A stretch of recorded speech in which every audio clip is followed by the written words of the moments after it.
예, 32살 된 여자분이 보내준 사연 같이 한번 얘기해 볼게요. 제가 읽겠습니다.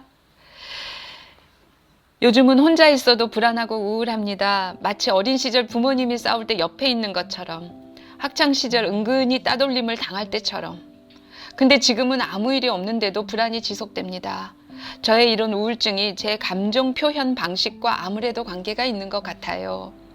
저는 제가 하고픈 말, 먹고 싶은 거, 원하는 거, 감정, 기분 표현 등을 전달하는 게 힘들고 내가 뭘 느끼는지, 뭘 생각하는지 파악하는 것도 힘이 듭니다. 기분이 안 좋아도 티를 내기가 힘들고 간혹 내 감정을 말할 때도 그 감정과 어울리지 않은 표정과 톤으로 표현을 하게 됩니다.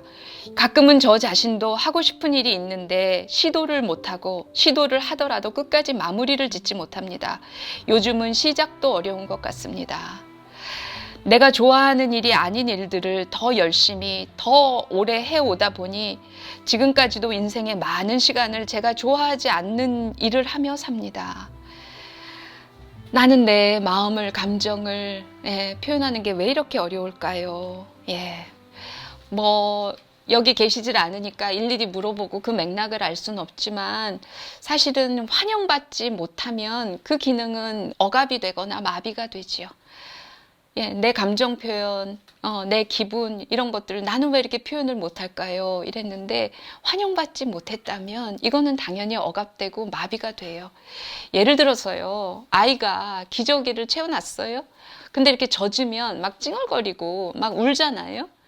울어도 기저귀를 안 갈아줘요. 예를 들어서. 집에서 아이를 키우면 애가 울거나 그러면 기저귀가 젖었나? 얘가 배가 고픈가? 젖병을 물려보기도 하고 기저귀를 확인하기도 하고 그러죠. 근데 여러 아이들이 있는 집단적인 그런 보육시설 같은데 이럴 때는 손이 부족하죠.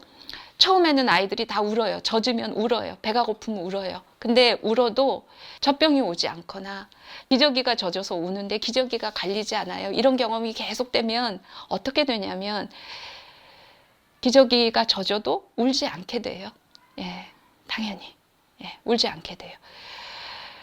예를 들어서 우리가 어떤 행동을 했을 때 아니면 어떤 불편함이 있을 때 그걸 표현했는데 그냥 아무 반응이 없다면 그다음부터는 그런 행동을 하지 않게 되죠. 근데 오히려 그런 행동을 했을 때 더 부정적인, 더 누가 짜증을 내거나 비난을 받거나 그러면 어떻게 되냐면 그 기저귀가 적는 것과 같은 그런 상황이 되면 어떻게 되냐면 더 활짝 웃을 수도 있어요.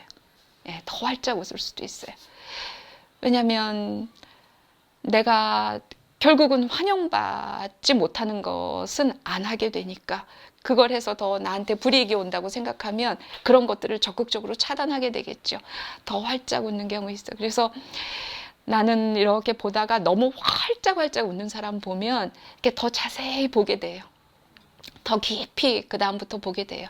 혹시 그런 마음이 드는 경우도 있어요. 이런 경우죠. 우리가 아이한테 기저귀가 젖었을 때 오줌 쌌나 어쨌나 하면서 기저귀를 잘 이렇게 갈아주면 그 다음에 아이는 뽀송뽀송해지니까 기분이 좋아서 그 다음에 모비를 보고서는 막 놀든가 옆에 장난감이 있으면 만지든가 그 다음 단계로 넘어가게 되겠죠. 기저귀가 젖었는데도 가라지지가 않고 이렇게 가만히 있다 보면 그냥 그 정서, 그 감정에 이렇게 가라앉게 되죠. 삶의 진도가 그 다음으로 잘 나가게 되지 않죠. 마치 감정이라는 것이 그런 거예요. 근데 우리가 이렇게 살면서 감정을 환영받지 못하는 어떤 맥락들 때문에 어떤 상황들 때문에 자꾸 이런 것들을 억압하고 그러다가 마비가 되다 보면 때로는 이렇게 뭔가 징징거리거나 그럴 때 부정적인 반응이 오면 그렇게 억압하면 예를 들어서 부정적이라고 생각하는 감정만 억압이 되면 좋은데요. 감정은 자꾸 억제가 되다 보면 그게 이렇게 번져요. 그래서 희노애락 전체가 다 억압이 돼요. 부정적인 어떤 감정만 딱 억압이 되고 딴 것은 그냥 남고 그렇지 않아요. 전반적인 감정 기능이 다 억압이 돼요. 그래서 처음에는 짜증이나 화나 징징거리거나 이런 것만 얘기를 억제하다 보면 나중에는 남들은 다 웃는데 나는 어느 타임에 웃어야 되는 거지? 그래서 사람들이 다 웃을 때 거의 0.5초 차이로 자기도 웃게 되는, 눈치를 보다가 이 타이밍에는 웃는 거구나. 그러면 사람들이랑 있다 보면 이렇게 긴장을 하게 되는 거죠. 예, 남들이 보면 이상할까 봐 늘 긴장하게 하고 있게 되는 경우가 있는데, 감정을 억압하다 보면 원하는 감정만 억제가 되는 게 아니라 전체적으로 감정 기능이 다 억압이 돼서 웃을 때 또 어렵고 울기도 어렵고 뭐 여러 가지 감정들이 다 밋밋해지는 그런 상황이 된다는 거죠. 그래서 간혹 내 감정을 말할 때도 그 감정과 어울리지 않는 표정과 톤, 예, 그렇게 된다. 이게 뭐가 어떻게 해야 될지 몰라서 이렇게 생각으로 하거나, 예, 그렇게 되는, 굉장히 불편하고 에너지 소모가 일상에서 굉장히 많아지는 거겠죠.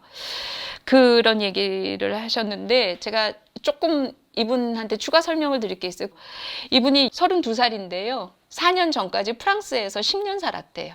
10년 동안 공부도 거기서 하고, 그러니까 18에서 28살까지 프랑스에서 유학을 했고 4년 전에 한국에 온 거죠. 근데 프랑스에 있을 때는 문화도 다르고 생활 패턴도 다르고 사람 자체가 다르잖아요. 프랑스에 있을 때는 지금 한국에서의 모습과는 되게 달랐다는 거예요. 내가 원하는 걸 표현을 잘하거나 그러지는 않는 사람이어서 그게 잘 안 됐음에도 불구하고 불안감이 별로 있지 않았대요. 오히려 하루하루 깨어있는 삶을 산다는 느낌을 10년 동안 받았다는 거예요. 그런데 한국에 오고 나니까 이게 되게 선명해졌다는 거예요. 뭐라고 표현을 하셨냐면, 여기 오고 나니까 한국인 자아가 다시 나타나는 것 같았습니다. 이렇게 표현을 해요. 그러면서 우울증도 따라온 것 같다는 거예요. 근데 이제 형편상, 상황상 프랑스에 다시 돌아갈 일이 없대요. 가지 못한대요.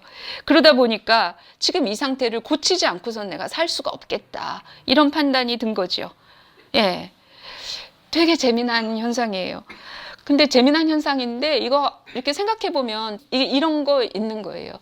우리가요, 낯선 곳에 뭐 혼자 여기서 그냥 막 이렇게 살다가 어떤 사람이 혼자 처음으로 배낭여행을 해서 혼자 어디를 뚝 떨어져서 한 달, 두 달 이렇게 있다가 나한테 이런 데도 있더라고. 막 이런 얘기를 하는 거 가끔 여러분들 들어본 적 있죠. 그런 경우 있어요. 관계에 따라서, 상황에 따라서 나도 모르는 내가 이렇게 확 발현이 되는 게 있어요. 나라는 사람의 특성이 한 1000피스 정도 된다고 하면, 여기서 살다 보면 그냥 한 100에서 한 200피스 가지고 이렇게 저글링 하면서 살아가는 거죠. 뭐 문화도 그렇고 공기도 그렇고 서로 간의 관습도 그렇고. 예. 근데 전혀 다른 곳에 가면 내가 살면서 활용했던 이 피스 말고 이게 훅 자극이 되면 내가 이런 점도 있었어? 이렇게 살아가는 경우도 있죠. 그게 비단 장소만 그런 게 아니고요. 관계에 따라서도 달라져요. 예를 들어서 어떤 분이 아버지가 되게 권위적이었대요. 그리고 막 잔소리가 많고 규율이 많고 막 그래서 그런 데서 이제 이렇게 자라다 보니까 나는 좀 되게 의존적인 데가 있어. 자기를 그렇게 인식을 하고 살았던 거예요. 근데 결혼을 했는데 되게 수평적이고 되게 허용적이고 이런 남자를 만난 거예요. 지금은 어떻게 사냐면 그 뭐 못 받고 뭐 집안에 뭐 고치면 그게 자기가 재밌어갖고 그거를 지금은 남편이 아니고 자기가 다 한다는 거예요. 자기가 이렇게 주도적이고 적극적이고 이런 데가 있는 거는 평생 몰랐다는 거예요. 압도적인 어떤 아버지하고의 관계에서 그걸 중심으로 이렇게 살아갈 때는 내 1000피스 중에서 이런 세트를 가지고 이렇게 살아왔는데 전혀 다른 사람하고 살다 보니까 나도 이렇게 눌러놓고 있던 다른 부분이 훅 나온 거죠. 예. 관계에 따라서 사람은 달라져요. 그리고 맥락이 달라져. 한국, 프랑스, 뭐 아니면 아프리카여도 좋고. 예. 동물을 키우다 보면요. 내가 이런 점이 있었나? 이런 것도 훅 나타나잖아요. 그게 사람이 아니라 동물이어도 그 관계에 따라서 나도 모르던 나가 이렇게 발현이 되는 경우 있죠. 얼마든지 그럴 수 있어요. 그래서 지금 한국인 자라고 했는데 어쨌든 한국 모두가 확 켜지면서 아, 이게 되게 깝깝해졌다. 이런 생각을 하는 거예요. 그래서 나는 이렇게 감정 표현이 여기 오니까 더 얼어붙고 더 안 되고 너무 부적절하게 되고 그러니까 이거 도대체 어떻게 살아야 되는지 우울하고 불안하고 일상적으로 그렇다는 거예요. 그런데 이분이요. 마지막에 또 이런 글을 썼어요. 요즘에 이런 글을 많이 써주시는데 본인의 얘기를 쭉 쓰고 여기까지가 제가 드리고 싶었던 이야기입니다. 읽어주셔서 감사합니다. 그리고 정혜신 선생님께도 정말 감사하다는 말씀을 드리고 싶습니다. 제가 자꾸 이런 사연을 읽어서 저 사람이 왜 저러나 그럴 수 있는데 이유가 있어요. 좀만 더 들어보세요. 네. 이유가 있어요. 감사하다는 말씀을 드리고 싶습니다. 저는 비싼 정신과 상담을 많이 다녀보지는 못했는데 선생님의 책 당신이 옳다가 많은 도움이 되었습니다. 유튜브도 요즘 열심히 챙겨보고 있습니다. 저뿐만이 아니라 많은 분들에게 힘이 되어주셔서 정말 감사합니다. 이거 너무 감정 표현을 잘하는 사람 아니에요? 자기 사연 보내라 그랬으면 이런 거 안 써도 되잖아요. 나는 이랬고 프랑스에서 이렇게 살았고 나는 이런 게 감정 표현이 문제고 우울하고 뭐 이렇게 쓰면 되잖아요. 근데 굳이 이런 걸 썼단 말이죠. 저는 비싼 정신과 상담을 많이 다녀보지 못했는데 책이 도움이 됐습니다. 이러면 제가 막 무료 상담을 해야 돼, 막 더 많이 해야 되겠다 이런 마음이 막 들잖아요. 어쨌든 마음을 이렇게 건드리잖아요. 예. 많은 사람들한테 힘이 되어주셔서 정말 감사합니다. 그냥 보통 때 그냥 의례적으로 정말 감사합니다. 수고하셨습니다. 그냥 지나가는 소리가 잘 안 들리거든요. 이 맥락이 정말 감사하다 그랬어요. 정말 감사한 마음이구나 전달이 돼요. 감정 표현을 너무 잘하는 거예요. 저라는 사람하고 소통할 때는 관계에 따라서 이 사람이 달라지는 거예요. 그죠? 봐가면서 하는 거예요. 저는 막 감정도 얘기할 수 있다 그러고 막 책도 보고 그랬으니까 저한테는 막 감정을 막 들이대는 거잖아요. 네. 관계에 따라서 달라지는 거예요.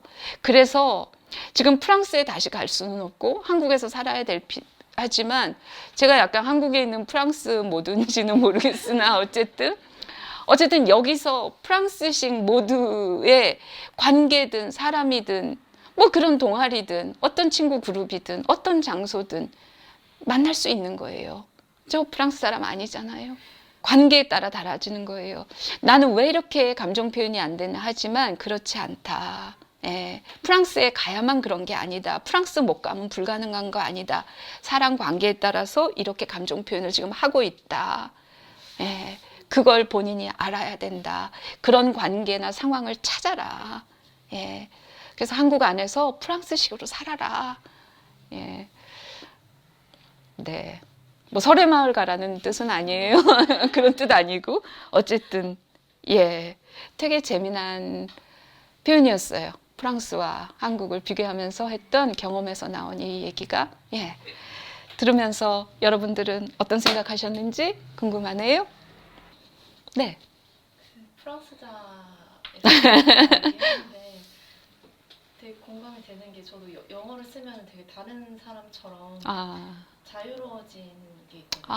성격도 되게 직설적이고 영어 표현 자체가 직설적인 것도 있는데 그냥 영어로 할 때는 그 문화에 같이 동화되는 건지 모르겠는데 직설적으로 허용이 되니까 존칭도 없고 그렇죠? 네. 훨씬 자유롭고. 네, 그리고 제가 윗사람이랑 대화하는 걸 좀 어려워하는데 영어를 쓰면 되게 자유로워지는 걸 느꼈을 때 그래. 신기한 경험을 아하. 그래서 좀 어떤 느낌인지도 공감이 되기도 하고 그래요. 그랬겠다. 예. 그러면서 나한테 이런 것도 있네.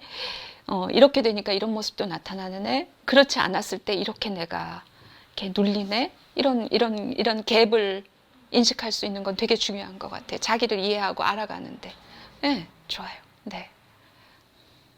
오늘 너무 고생 많이 했습니다. 예, 수고했어요. 마칠게요. 네.